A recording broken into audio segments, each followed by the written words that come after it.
Oh, thank you for being here, sir. What's good, homie? How are you? I'm feeling blessed. I'm feeling blessed. How about you? Good, man. Been a busy day. Hell Uh, yeah, man. It's been a busy weekend for you. it has been. Sorry, I'm just inviting some people here. Try, Absolutely, man. Do your thing for try, sure. try and load this up for us. Yes, sir. Load it up. I'm gonna actually do the same. How's your weekend been? Oh man, it's been beautiful, man. Life is good for the first time in a while. Oh, I'm glad to hear that.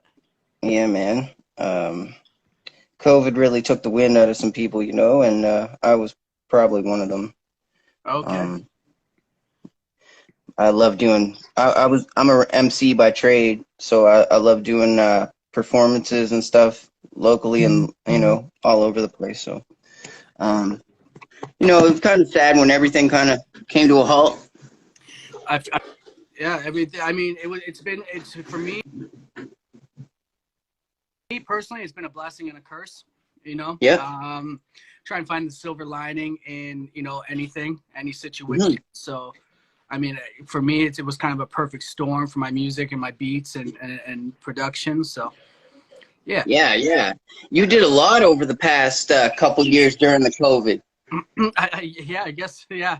I mean, A ton. it was kind of intentional. And then, I mean, some of it just kind of happened as the ball started rolling and having the extra time with Yeah. COVID and being home. Because I just moved back to Ontario after being gone for 11 years. And then I was working a job, was going to get my feet on the ground, all that, and then COVID hit. So then I got Hmm. laid off, and then I was just at home, pretty much just had to work on music. That's all I had to do. So Right. yeah, Are you from Ontario originally? yeah. So I was born in Ontario. Moved around a lot as a kid. I was born in Scarborough, lived in Richmond Hill, Angus, Hmm. Barrie, Whitby, Oshawa, London. And then I went out to Vancouver. I spent the most time of any city in Vancouver, and that's where I started music. So that's why, for the most part, I just like if people ask me, especially when it comes to music, I just say I'm from Vancouver.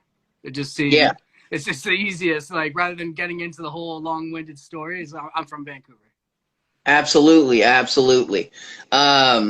Yeah, I would say you're definitely a Vancouver-based cat. Talk to me about growing up in Vancouver. You didn't, start there, but you Yeah, know what it's like. I mean, I guess, I mean, no matter where you are, I guess you're always growing up. We seem to have this perception that growing up ends after like teenager. Like it's like Right. you're growing up and then you're just grown. Um, Hmm. but it was like 23 to my like early 30s, and I mean, I was doing my snowboard thing Hmm. back then, and I mean, then got into hip hop, and so it was to be honest, it was a blur. I don't like. I remember stuff, but I mean, at the same time, I don't remember everything. Yeah. But I mean, I've met a lot of friends between snowboarding and music.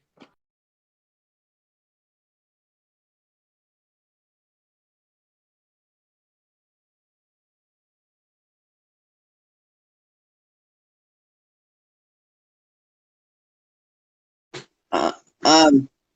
Yeah. We kind of lost wavelengths a little bit. Instagram's a little sketchy. My bad. No, that's all good. Um. Is it me? I restarted my modem before doing this because I had issues on my last live stream. So I don't know if it was Yeah. me or you. No, no. Everything is good, man. I'm gonna chalk it up to Instagram. That's what I always All do. right, all right. Let me get into my next question. It'll probably clear everything up. Yeah, How did you get into hip hop music on a mainstream level, and then tell me how you got into it locally? on a mainstream level, Yeah. like as in kind of what I've been doing currently. Well, no, your influences originally starting Okay. out like usually for Canadians, it's like an American MC or something like that. Tell me where it started for you. The big start. I mean, there was little hints here and there. I think one of my very first cassettes was actually Salt and Pepper, way back Okay. when. But my real like big dive into hip hop would have been Big L, The Big Picture. Wow. Hearing hip hop in snowboard videos and skateboard videos really triggered a lot. So some of the earliest were definitely Big L. I remember the Fallback, Wu Tang, Triumph, and these are just specifically songs. Hieroglyphics, Del the Funky Homo Sapien. You know, skateboarding, snowboarding, extreme sports definitely have big ties to hip hop culture. I feel like 100%. they share a lot. So Absolutely. They're both kind of a counterculture, you know? exactly, and I think that's why, you know, they mesh so well together. So, yeah, that was some of my earliest, and I actually I recently finally got the Big L, the big picture on vinyl because I needed that one in my collection because that had such a big impact on me. And then after that, like getting into it locally and stuff. Yeah. I mean, really, I was Who listening was at the that. first MC you heard locally? To be honest, I hadn't at that time. Like when I first started, I was making beats and I was trying to figure out, like, get the lay of the land. And then so at the time it was Jay Lee. I can't remember the other guy's name, but they were part of a group called Sick Vicious. Okay. They were in Vancouver. And then I started doing work with them, doing music video stuff. So I can do some filming and editing. So I actually did that. And that was my entryway to get into some of the scene and figure out who's who. Somebody had saw one of my videos. And so Jay West saw one of my videos and he tweeted me of all the social media platforms. He's like, yo, can you do a video for me? And then he had me meet him at Stroker DeLuca's studio, the DeLuca Sound Lab in Vancouver. I went over there. So it was my first time meeting them. I heard Jay West in the booth. Like I walked in, he was already recording, and I was like, yeah, that's who I want to work with. So started with that, and then him and I started doing shows. So got introduced to his homie Jado. Got introduced to Northwest Division. We would do shows with them, Easy Terrestrial, and a bunch of like of the local Vancouver scenes. Kids back in the day, Kids 604. Wow. So yeah. That's dope. That's dope. Wow. The Throwback 1 and 2. Did you and Jay West put those out 2 weeks apart? I can't remember what the exact, like that was a while ago, obviously. It's a throwback to the throwback. We put them out, I think it was a bit of, I think it might have been a couple weeks after each other. Just the way our relationship started, he had already had a project with the Deep Notes. And so having that project with the Deep Notes, all of our music was kind of stuck on the back burner. So by the time we went to release all that stuff, it was kind of old material at that point. So we decided just to put it out as the throwback. That was kind of like the way we would attack it. And so I think it might have been a few weeks, but that was a while back. It's hard to remember. Yeah, on Spotify, it looks like it's like 2 weeks apart. And I was like, how, that'd be an awful lot to do. 2 albums in 2 weeks, Oh yeah, I mean, it was like I said, it was a bunch of back material. I think I still even have in Google Calendar, I have the days marked on when those projects came out, but off the top of my head, I can't remember. Yeah. But no, of course, I get it, totally. You're known locally for putting in a lot of work. How did you get noticed internationally? It was pretty much networking on Instagram. I attribute a lot of my success to, I mean, it comes down to me and my own networking skill, but without the platform of Instagram and the way it works, I probably wouldn't be where I am now. But I mean, I've never left anything to anyone else. If I need to do something, for example, send press releases, if I need to email a blog, email a radio station, whatever it might be, I've never been like, oh, well, I don't know how to do that. I went, I figured out how to write press releases. So that's how I get on some of these radio shows over in France, in Belgium and stuff like that. So it's just like, my whole thing is if I want this, no one wants it more than I do. So I'm going to do everything it takes to do that. So, but yeah, small networking with artists, you can kind of figure out who's who in the industry. My screen shut off there, but you can figure out who is who just by kind of looking on social media and the circles. And then it's small things like liking their posts, leaving comments, showing a presence, and then they start to recognize your name, like, oh, yo, who's this Imperetiv with this funny spelled name?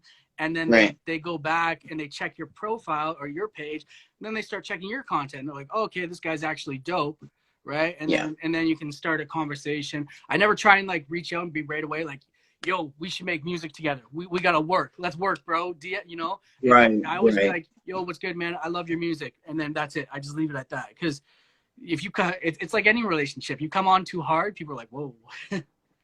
Yeah, exactly. They see motives that are outside of like their best interests, kind of. Exactly. So If you're coming on to play. exactly.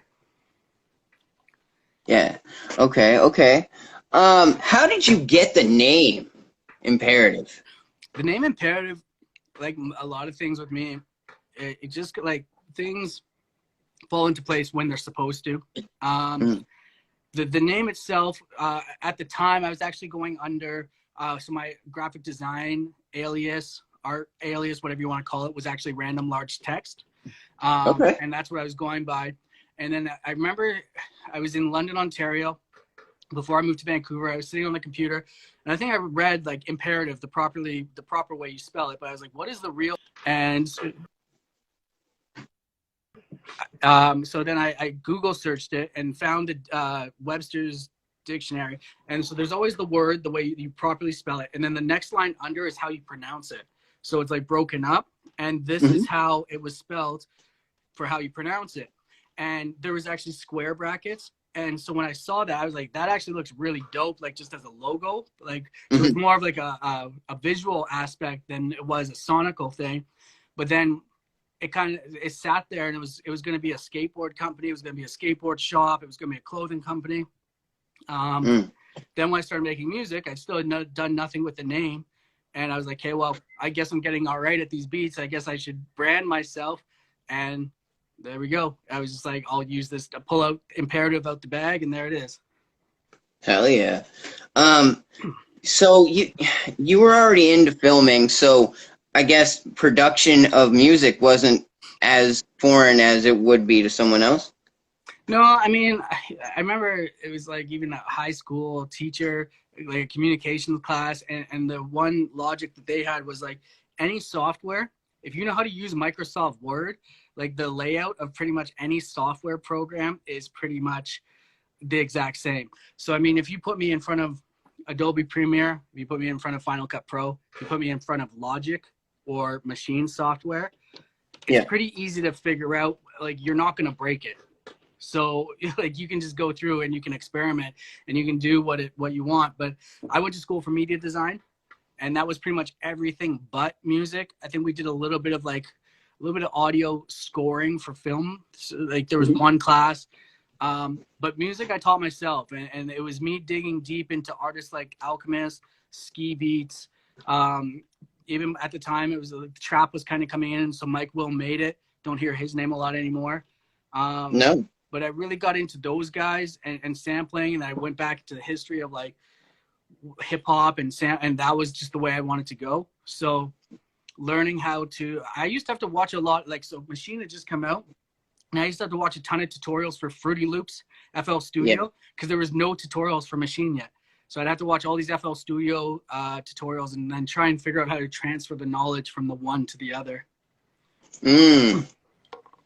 That's tough. For sure. Okay, you talked about the duality of your influences. Let's talk about the duality of your style. Right. On one hand, you can make a lyric-driven song like Full Circle. Yeah. But then on the other hand, you can make a melodic joint like Python. You know, like how does that like balance in your head? I mean, again, it kind of comes down to I don't limit myself. I do find there's like duality in everything I do. Hence me having, well, I have a blue eye and a brown eye, which is the cover of Full Circle. Yeah, I love it. So, and then I'm a Libra, which is, Libras are known for balance. So I've always found this duality in my life, but it just comes down, I never want to limit myself. Right now, a lot of the sounds you're going to hear coming from me are this grimy, boom bap, Griselda-esque sound, because that's just really what I'm into, art-wise. But when, like Python, I was actually out on a trip out west and ended up at Evil's Ebenezer's house. Jay Marsh was there, and he's like, yo, let's play some beats. And I was like, nah, like, that's not what this trip was about. I don't want to come off. Like, yo, like, here, let's make some music. Because the trip wasn't about that. but you know, we had a few drinks, and Jay Marsh got me to put on some beats, and then you know, he brought. I mean, Evil's in a bit more of a melodic sound these days, but Jay Yeah. Marsh did his thing first and pitched it to Evil. He came in the room and he's like, yeah, and then they both started going. So yeah, man, I love all forms of hip hop. So like, I think a lot of people get twisted that, you know, because they see me rocking Griselda, you know, all day, and that's Mm-hmm. all I listen to. But I mean, I get down with a lot of different vibes. Like I listen to a lot of Black. I listen to YFN Lucci. Like you know, there's a bunch of different sounds I listen to that just, you know, I just love it all. Mm-hmm, mm-hmm. I'm a boom bap fiend myself. Like Griselda, the stuff you just named just kind of tugs at my soul. But then, you know, I start to hear a Roddy Ricch or somebody like that, and I'm like, I see what's good in it. Yeah. Of course, you know? Different sounds for different moods and different times. Like, you know, there's some days like I want to listen to something else, you know? Like I don't Yeah, need to hear. So it all just depends on mood. absolutely. Man, can you tell me the difference? Tell the people, because I probably know, but tell the people the difference between a beat maker and a producer. So you see this all the time now. I've talked about this in other interviews as well, actually. It's a great topic. And so my view on it is I have a few different views. So one, a beat maker is a guy who makes a beat and he uploads it to BeatStars. He sells the beat. He has no more involvement in the track whatsoever. It's just like he made the beat, which he is a producer of that beat. But then once he's gone, he's no longer the producer of the track, right? A producer would he would make the beat, and then he would be involved in the production of the entire track. He would provide insight. So I know myself that I've been a beat maker at times. For example, on Audio Heroin, which Junk was talking about recently. Those I just gave him, like, I sent him those beats, and I didn't really, like, he sent me the tracks, and I was like, yeah, those sound dope. And that was kind of my involvement. So in that point, I can see that I was, you know, more of a beat maker than a producer. Whereas Together in Pieces with Junk, I was in the studio with him for most of it, right? And I was, you know, giving my insight on every single track. So that way I was more of a producer. Now, I think some of it, people are holding on to old concepts. Things evolve, and some people don't want things to evolve. For example, the word fuck. The word, I hope I can swear, but No, you can swear. Go crazy. Okay. The word fuck itself has evolved over time, right? Words are words, and these describing words, they evolve. The role of a producer, I mean, it just became easier, especially in hip hop. Like, a producer might not be the same in hip hop as it is in, say, rock and roll, but like for hip hop, because the beat maker has like more of a brand than like I have just as much of a brand as a lot of artists do these days. So and then a lot of artists, even if I just make the beat, they want to be like, Imperetiv produced this beat, so they want to put the, you know, brackets PROD by Imperetiv. They want that, right? Yes. So I believe that there has been, in hip hop specifically, an evolution of the work of beat maker and producer. To be honest, like I'm kind of with DJ Payne, though I try and stay off the topic because people get so heated about it, and I just try and evolve. Like I just try and stay away from that. But I mean, I think beat maker and producer are kind of one and the same these days. You know, it's the producer, like, he can be making his own sample from like instrumentations from scratch, whatever. So I don't know. I think there's some gray areas there, and who cares? Right. No, for sure. Not who cares for you asking. I mean, who cares for, like, No, I know. the people that argue about it? It's just like, whatever.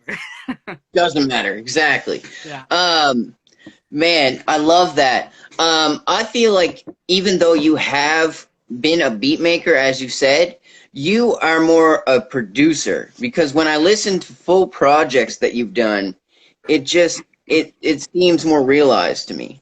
Right. Well, I appreciate that. I mean, like, even the project I'm working on now that should hopefully come out by December, I mean, even more so than, say, Full Circle.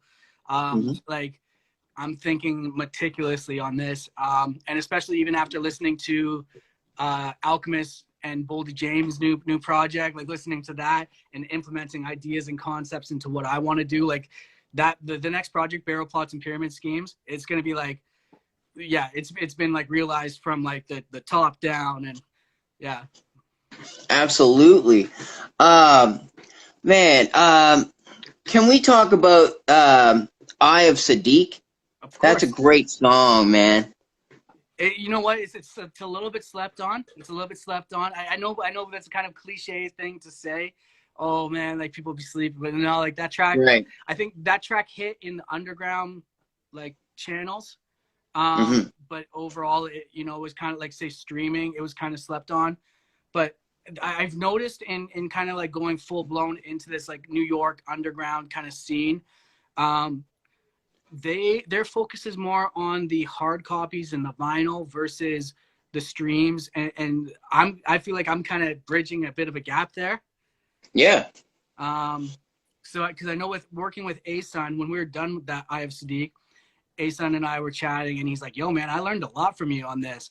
And in my eyes, like Asun's kind of accomplished a little bit more than me, on in the realm of like the underground, right? And his name, with the big heads over, like the Griseldas and those. Like he's, if you check his comments, like you can see Asun is well respected in the industry. Mm-hmm. Definitely. And SLNC, he threw on SLNC, and it's funny, full circle kind of concept on that is like SLNC. He watched me on, I think it was City Boy, BSF. So Benny the Butcher's right-hand man, City Boy. He was doing a live, and he's like, "Yo, producers, get in here." And I got in, and I started playing jams, and everyone was like, "Yo, this is fire." And I guess SLNC had seen it, and he added me. Wow. So this is before I have Sadiq, and he's like, "Yo, we should work. And then next thing I know, Asun sends me I have Sadiq, and SLNC was on that. And I was like, "Whoa, that's crazy." Yeah. Small world. Absolutely, dude. Small world. Man, let's talk about No Advice, because he's all the way in North Carolina. How did you link up with Joe Sig? Joe Sig, that's my guy. Joe Sig and I have a great relationship, despite never meeting. And I really hope one day we actually get to meet. We got some more music in the works right now. Yeah, I'd like to see a sequel to that. That connection started from YouTube. He hit me off YouTube. He sent me a message and was like, he wanted to use a beat. And then we started talking, and I listened to it, and I was like, "This is fire. Let's just work." Mm-hmm. And so then he put 2 tracks on. He did a small EP, and then next thing I know, we did a project, No Advice. So I mean, that was just, especially with COVID, I found that video chats like really became like, it was like, rather than phone calling anyone, it's just like video chat. So like Joe Sig and I had a lot of like you and I right now, him and I had a lot of video chat conversations, connecting that way. And yeah, and then we've released a little bit more music after that. And I've got something on the computer here still. So excellent. Yeah. No Advice too? I don't know if it'll be No Advice. No. This actually has a different name. It was kind of interesting. It was a bit of a learning thing for both of us. He had, as a producer, I'm sending beats out to a lot of different people all the time. And sometimes I don't hear from some people for like months. And then next thing I know, it's like, okay, well, I haven't heard anything, so they clearly don't like it, so I'm going to send it to someone else. And then that artist I sent it to originally, they're like, "Yo, I got this track." I'm like, "What do you mean?" Yeah. Like, it's been like 6 months. So, I mean, Joe's my guy, and he knows what it is. But, like, that was one of those kind of situations. He kind of curated this project of beats I had sent to him, but some of them were no longer available. And so I had to be like, "Yo, you got to X-nay that and kill that for the time being." But now that I've had a little bit more time, we've revisited it, and we're going to do it properly. Nice. I'm very big on proper release strategy. Like, anything I do, it's like, it's got to be timed right. It's got to be released right. It's just got to be done the right way. Absolutely. That's the hard part, is rollout. All these friggin' big name artists are focused on rollouts now. Yeah.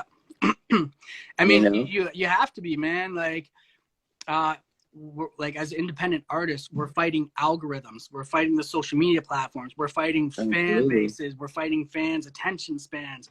You know, we're fighting our own local artists, we're fighting the major artists. So there's so much, like, you gotta do everything right. Like a lot of my releases right now, my big track for this year, I'm not gonna say what it is just yet. I've dropped a few hints and Easter eggs, but I'm not gonna say just what it is. But I've had it since January. And so I've literally had it since January, and I've just been like tinkering at the release strategy. It should release in October though. Wow. Okay. And that's crazy for you to say because you've already dropped some pretty dope stuff this year. Yeah. Oh, it's not stopping. Trust me. There's some big stuff coming. No doubt. I see your level of production and output is absolutely insane. Appreciate that. Yeah, I mean, you do a release every Friday? This month I have. It's not normally, but this month it worked out because I had some productions that I'd sold to artists and some collabs and stuff like that. So it worked out that August, the first Friday of August was Television with Crossed Out, Cross Stitch. Second Friday was Portrait of an MC Part 2, which that was literally just days ago. Hell yeah. Next Friday, we have Evil Ebenezer's album drops, which I have a second track on. Wow. And then the last Friday of this month, I have a track with Spade the Shadow. So yeah, this month there's a release every single Friday. Putting in that work. That's what you got to do. And then I do know September 13th, I've got a track too. We've got a few people in here, and you're going to be on radio, so I'll give you this exclusive. There's been some hints, but September 13th, I've got a track with my homie Block Lord. We did a track called New York Times last year. G Casino. G Casino was DJ Shay's protege. DJ Shay, rest in peace. That was rest in peace. That was the Griselda's DJ. And G Casino is his protege. And then even continuing that connection, Rick Hyde's going to be on there. So Rick Hyde is Benny the Butcher's producer, rapper. So he's signed to Black Soprano Family. So that one's called Bricks, and that drops September 13th. Big exclusive. Thank you so much for that, my friend. Yeah. Thank you. Man, talk to me about How to Kill a God. How did that come about? Kill a God. Kill a God. Yes, Kill a God. Kill a God. That was so Young Stitch, January 2020. So last year, he did his Kill a Verse contest for rappers. So he put out, I think it was like 4 different beats that the artists could rap to. And actually, I can see one of the artists on there is in here. So Gamble, the Greedy Grin, he's in here. He's on Kill a God. So artists basically could enter the contest by picking one of the beats. So my beat, I think, I had a Tupac snippet at the start, and it talked about God. So to go with the Kill a Verse thing, they just did to Kill a God. So I think there was like 50 plus artists that used my beat to rap over for the contest. So I decided that it was a good opportunity and marketing opportunity, whatever you want to call it, just a good opportunity. And I said I was going to do a sidebar contest that out of the 50 artists that rapped on my beat, I would pick the top however many to make a final track. All they had to do was record their verse. I would market it. I would do the mix and master. I would do all that stuff. So the final were LMS, who I think he actually got he got second in the contest as a whole. Gamble the Greedy Grin, who's in here, he's on there. Josh Monroe, the homie Whisper from Vancouver, he's on the hook. And then I didn't let those guys know, but I ended up getting Young Stitch to do a verse and a bridge on there. So that was a surprise for them that they got to be on the track with Young Stitch. Big shit popping. Always. Yeah. Always. Hell yeah. Man, you got some amazing friends. Can we talk about a couple? Sure. Jacoby the Giant. Jacoby the Giant. Yeah. Jacoby. Yeah. Jacoby is he's the homie from Vancouver.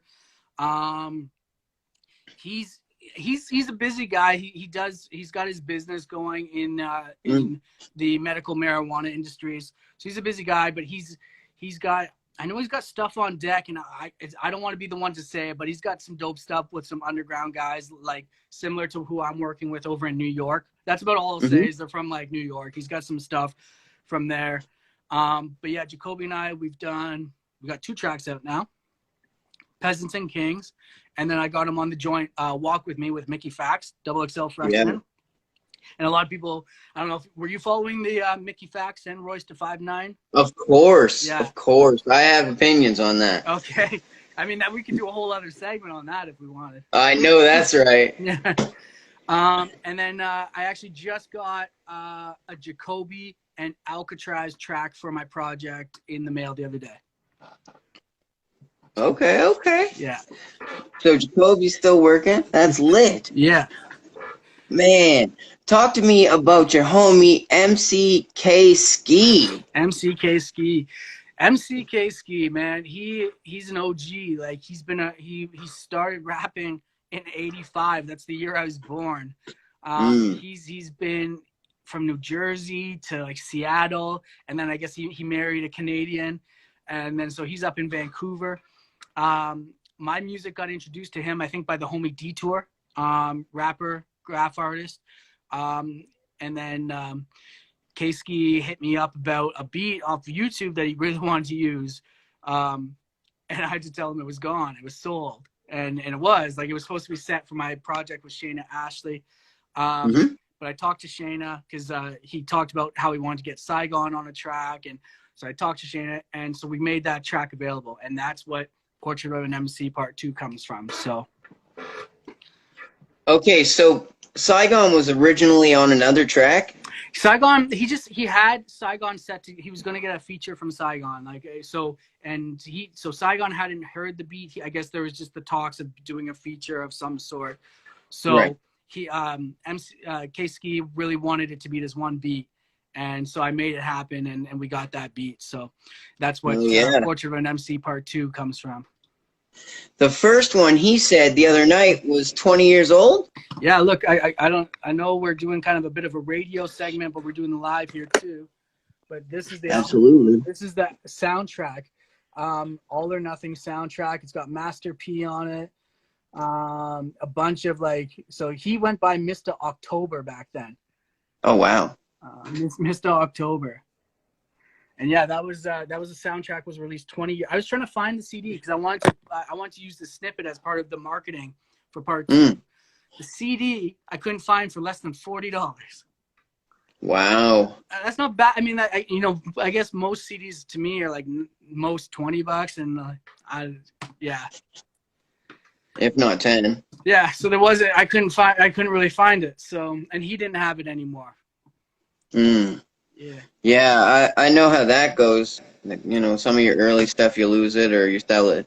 I mean, I think I've lost some of my early stuff, but I'm pretty meticulous about trying to keep everything I do from now on. Like, every little interview, every little online thing. I try and keep like bits of it because you never know what you might need. And actually, I saw the almighty M80.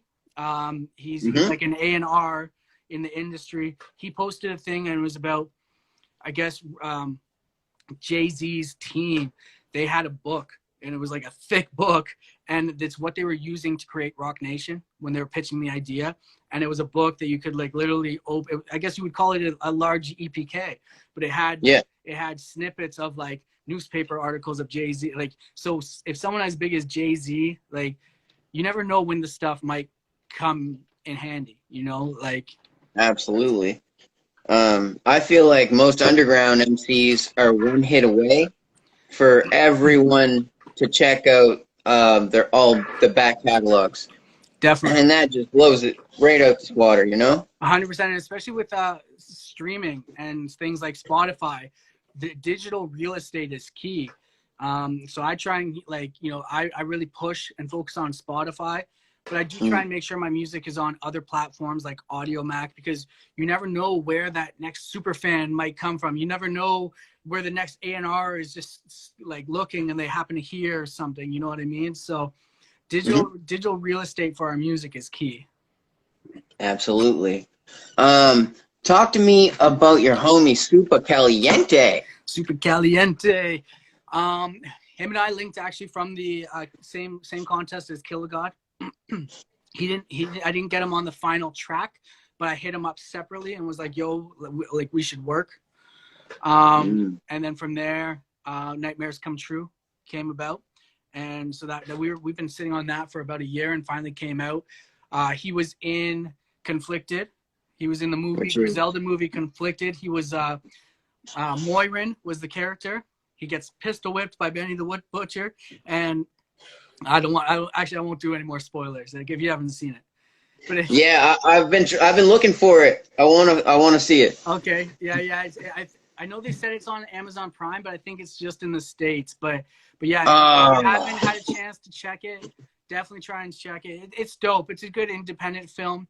And then I actually got to kind of, not tight, but like I had conversations with the director of Conflicted, and he actually let me use the footage with Super Caliente in it for our promo of our songs. So that was kind of cool. So in the promo, you see Super Caliente and he's standing at the corner, and then Benny the Butcher comes out and pistol whips him.